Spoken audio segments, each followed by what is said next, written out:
Welcome back to SBR Forum videos. The NFC Future Odds are shaping up to look like there is going to be one runaway favorite in the NFC for the rest of the season after only 2 weeks.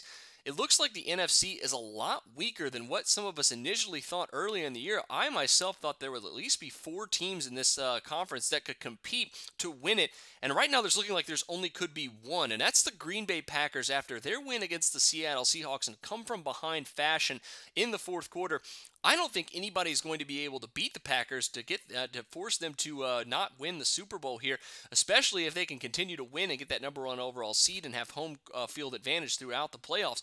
Because right now, sitting at the Packers future odds, you're looking at B-Win having them at plus 225, whereas other books sitting at around 2-1, and even some books like Betfair and 10bet having them at plus 190, below 2-1 to win the NFC right now. And that's because other teams in the NFC that were supposed to compete with them not looking so hot right now. The Seattle Seahawks have dropped all the way to 4-1 right now after their loss to the Green Bay Packers.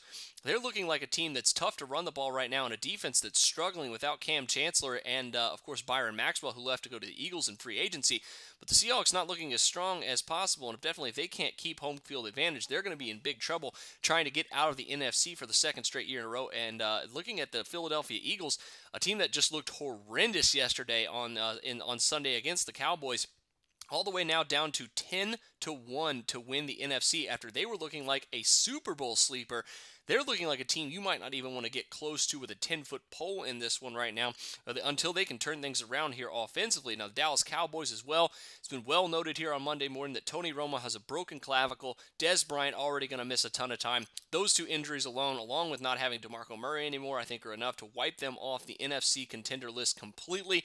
The Cowboys probably are done for the year, even though they might still make a run at this division just because of how bad the NFC East is. And finally, team that might actually have the only chance of beating the Green Bay Packers this season in the NFC is the Arizona Cardinals, who are all the way down to 8-1 at most shops. Now, you could still get them at 9 or 10-1, depending on where you're looking here.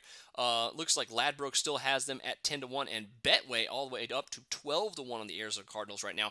But the Cardinals and the Packers, really the only two teams I would feel comfortable with in an NFC Future Odds bet right now. And you could get some really good value betting both of those teams, because that could be your NFC title game the way it's looking here now. We still have a long way to go this season, but right now, I just can't see anybody beating the Packers the way the rest of the NFC is playing. And I would recommend a 2-1 future odds bet on them to get to the Super Bowl this season. But that'll do it for me this time. Make sure you check out a couple of my other articles coming out later in the week updating future odds as well as some narratives here for week number 3. But until then, for SBR Forum videos, I'm Jordan Sharp.